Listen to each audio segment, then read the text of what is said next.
Hello and welcome to the Commander's Quarters, your Magic the Gathering source that helps you command your budget. This show and episodes like this one are possible thanks to viewers like you. If you're looking for an easy way to help support this show, make sure that you like, share, and subscribe. Also, hit that bell notification icon so you don't miss any new episodes. You can also go check out our playmats and other merchandise at thecommandersquarters.com. We also have a ton of brand new t-shirt designs in stock, so make sure you check out those as well. Another easy way to support this show is with our TCG Player affiliate links. So whether you're buying a deck or individual cards, you can use this general link right here or one in the description. And the final way that you can support this show is by supporting us directly by becoming a patron. There are many benefits to being a patron, and I truly couldn't do this without all of their support. Hey everyone, Mitch coming in for the Commander's Quarters studio. Welcome to the show. So it has been a long but very exciting spoiler day today, and it started off very early with a caterer that of course cares about food. Wait, no, that's not right. No, treasures. Nope, that's not right. Any creature can be your commander. Yeah, well, kind of.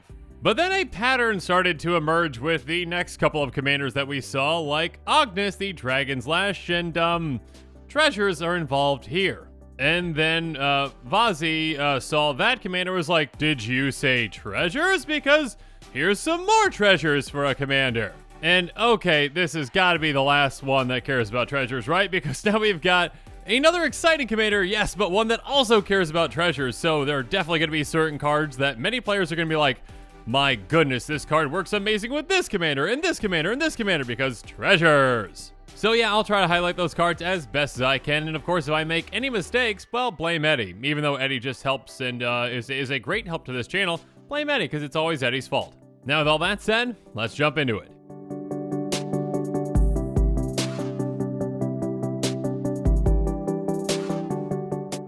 Mari, the Killing Quill, is a 3/2 vampire assassin that costs 1 black. Mari has, whenever a creature an opponent controls dies, exile it with a hit counter on it.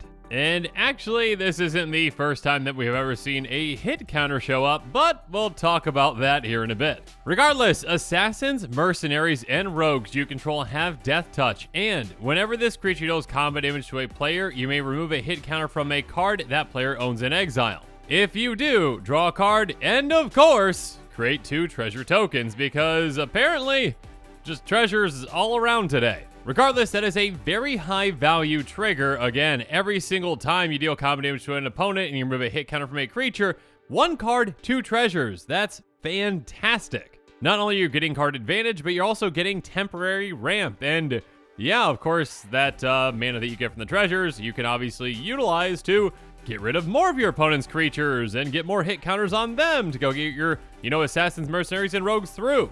And of course, your opponents are going to have a tough time actually blocking those creatures because, well, they're going to have death touch and they're going to have to decide if it's worth, exchanging one of their creatures for it potentially. And yeah, again, if their creature dies, it's just exile with a hit counter on it. And keep in mind that this commander is actually fantastic against, say, aristocrat-style strategies or strategies that want to sacrifice creatures for one reason or another. Because instead of that creature going to the graveyard, which obviously is much more accessible for a lot of decks out there, it is just gone. It is exiled. I mean, unless they've got like Rift Sower, it is gone forever. And there it shall stay with that hit counter on it until we take the hit counter away from it. So yeah, this commander makes our creatures deadly and makes it so when we hit our opponents, we get a lot of value. Assuming we can get their creatures into graveyards, which, yeah, we're in mono black, we can definitely do that. Now, I really like the combination that they've got here with assassins, mercenaries, and rogues, and it's kind of a rogues gallery of things. See what I did there? Okay, anyways, before I go through the cards that I'm going to be mentioning that work well with this commander, of course, I've got a list of the cards in a link below, just in case you want that. And yeah, sometimes commanders that get spoiled, well, get popular quite quickly, and some cards that work well with them go up in demand quite quickly. So some people out there like to jump on the card sooner rather than later, so there you go, there's your link. And now with that said, let's jump into it. First up, let's start off with the first creature type mentioned with Assassins, and you actually have a decent amount of good Assassins to pick from with things like Silumgar Assassin, Royal Assassin, and Nightshade Assassin, just to name a few. Silumgar Assassin is a 2/1 that just costs 1 in a black, or you can actually morph it and then megamorph it, or megamorph, you know what I mean. Anyways, when it's turned face up, you can destroy a target creature with power 3 or less and opponent controls. So there's a way to actually, get a creature in a graveyard and a hit counter on it just with this. And of course, it also has creatures with power greater than Silumgar Assassin's power can't block it. So if you don't Megamorph this, well, your opponents, if they've got creatures that have power 3 or greater, they're not going to be able to block it at all, or, 4 or greater if you do Megamorph it and it gets a counter on it. So having a somewhat unblockable assassin can be fantastic, especially when you can take advantage of that trigger and getting the hit counter off of something for value. Next up, Royal Assassin is great at taking out creatures. It's just a 1/1 human assassin, but again, it's going to have Death Touch with your commander, and of course on top of that, you can tap to destroy target tapped creature. So your opponents better be careful with what creatures they decide to tap, because you can easily take them out and take them out permanently and get hit counters on them. And then Nightshade Assassin is a 2/1 with First Strike, which of course is incredibly relevant with this kind of a commander. Because again, this commander gives assassins Death Touch, which is First Strike's best friend. Well, one of the best friends. Trample's up there too. But yeah, First Strike and Death Touch work incredibly together. Essentially, unless your opponent's creature has, First Strike, Double Strike, or, Indestructible or whatnot, this creature is just unstoppable in combat. Because if someone tries to block it, well, you get to assign damage first. Now, if they really want to, sure, they can triple block it, but you're going to be taking out 2 creatures. And speaking of taking out creatures, I just even didn't get to the next part. When it enters the battlefield, you can reveal X black cards in your hand. If you do, target creature gets -X until end of turn. Yeah, in a mono black deck, we're probably going to have a decent amount of black cards in our hand, so we can take something out very easily with this and get a hit counter on it, obviously. So yeah, for assassins, there are plenty of fantastic ones to pick from. Now when it comes to mercenaries, we don't have quite as many options to pick from, but we do have some that can be effective in a deck like this, with cards like Dauthi Mercenary, Wrathy Intimidator, and Misshapen Fiend. Dauthi Mercenary might just say, Knight on it, but it is a very, very old card. I believe from Tempest, and yeah, it has been errated. It is now a Mercenary, or Dauthi Mercenary Knight, something like that. Anyways, it's a 2/1 with Shadow, which is a very old mechanic that you don't really see anymore, and that basically means that it can only block or be blocked by creatures with Shadow. So basically, this is unblockable, but can't block. Which again, is completely fine for us, because essentially we can guarantee that we can get this through on an opponent, and we can get that trigger to remove that hit counter to get that value. And then Wrathy Intimidator is a 2/1 that can't be blocked except by artifact creatures and black creatures, so basically fear, and it has pay 2, tap, search your library for a mercenary card, converted mana cost 2 or less, put it into play, then shuffle your library. So this is a semi-unblockable creature against certain decks, and yeah, it can also tutor out more mercenaries for us. Like, Misshapen Fiend, which is just a 1/1 flyer, but yeah, when you want to get your creatures through, evasion is important, and flying is a decent form of evasion. It can usually get through on at least one opponent. That being said, again, there really aren't all that many mercenaries out there, and again, they are somewhat lackluster in comparison to the assassins, and especially in comparison to the rogues, but there are still decent ones that you can still consider. But yeah, I believe rogues is actually our biggest category that we can pull from, and we've got some fantastic ones like the incredibly broken Dauthi Voidwalker, Grim Hireling, and Wrinkled Master of Pranks. Dauthi Voidwalker is a card that they stapled everything onto this, and it's 2 mana. What in the world? That being said, and please rules lawyers out there, correct me if I'm wrong, but Dauthi Voidwalker is definitely not one you want to include in this deck, because it is going to shut off your exiling hit counters. So please don't fall into that trap. And again, my apologies if I'm wrong on this, but I believe I'm correct. It does say if a card be put into an opponent's graveyard from anywhere, instead exile with a void counter on it. So obviously that would count creatures dying, and it would exile them first, because this is a replacement effect. Whereas Mari's effect says whenever a creature an opponent controls dies, exile with a hit counter on it. I believe since this one's an instead, that's a replacement, so that would go first. And my apologies if I'm wrong on that, okay? Please, please, please, rules lawyers, help me out. Regardless, some rogues that I am sure are good in this deck are cards like Grim Hireling and Rankle, because, yeah, these are just fantastic in a lot of decks, and especially this one. Grim Hireling says, whenever one or more creatures you control deal combat damage to a player, create 2 treasure tokens. So, you know all those treasure tokens that you're already making?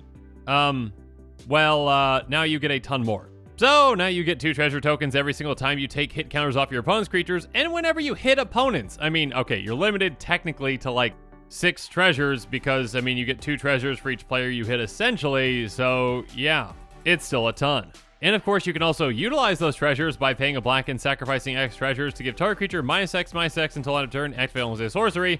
So yes, now this can actually just help you exile more creatures and get hit counters on them by taking them out with this. And speaking of taking out creatures and value, well, Rankle is a 3/3 fairy rogue with flying and haste, and when it deals combat damage to a player, choose any number. Each player discards a card, each player loses 1 life and draws a card, each player sacrifices a creature. Obviously, the most notable one of these for this deck is that sacrifice a creature because, yeah, this is a great way to just get, well, if each opponent has a creature, 3 creatures into exile with hit counters on them for you to then benefit from. So, yeah, a ton of great rogue options out there, and again, please, rules lawyers, let me know on Dothy Voidwalker.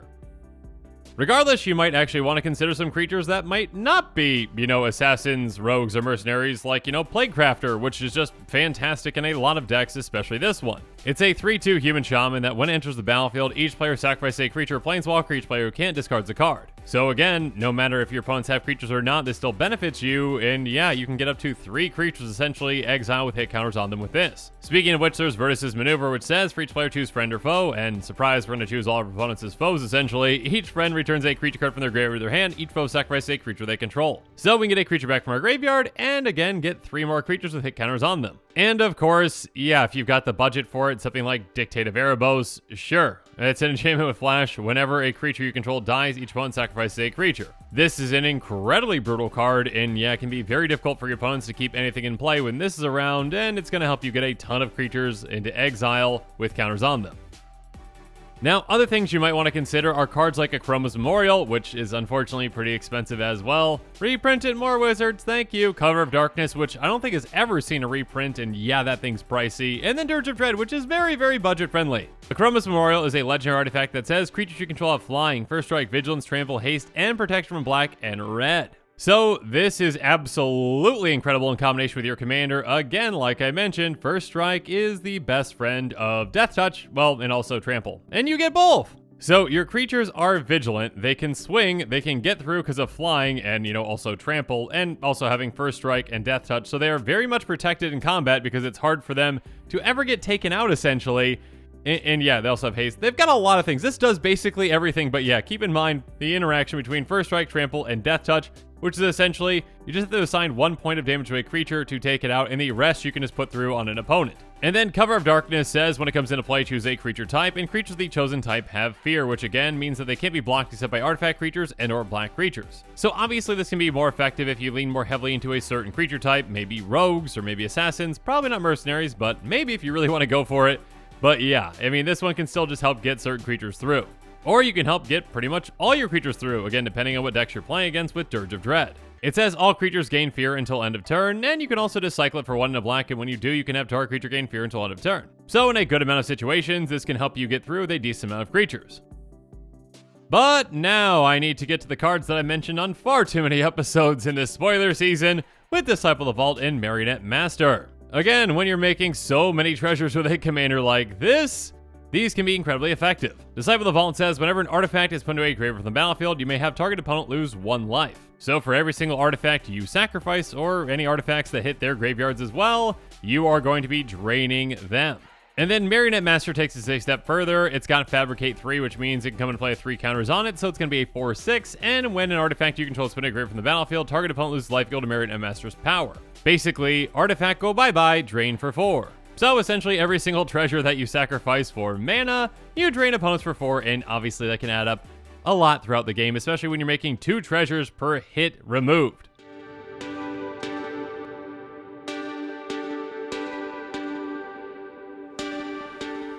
Next up, I did mention that we have seen hit counters before, and that of course is going to be on Atrada the Silencer, and Atrada players rejoice because, well, this can be a new direction for your deck potentially. Atrada has it can't be blocked, and whenever Atrada deals counter to a player, exile target creature that player controls and put a hit counter on that card. That player loses the game if they own 3 or more exile cards with hit counters on them. Atrada's owner shovels it into their library. So Atrada is kind of like a weird workaround commander where you're not going to want to shuffle in your library, so you essentially have to kind of work around that trigger in different ways, or just keep recasting it from your command zone. Or at least I should say, for the most part, that's what you did have to do. Well, until now, because now we've got a new way to get hit counters on creatures in exile. I mean, all you might have to do with this commander now is tutor up Mari, and then just start taking out your opponent's creatures with, edict effects or whatnot. You do need to be careful though, because Atrada is also an assassin, so you are going to be getting that trigger from Mari to remove a hit counter, and that kind of works in reverse of what you want Atrada to do. But yeah, it's going to be really interesting to see what Atrata players do now that Mari is an actual card, and there is another way to get hit counters on your opponent's creatures in exile.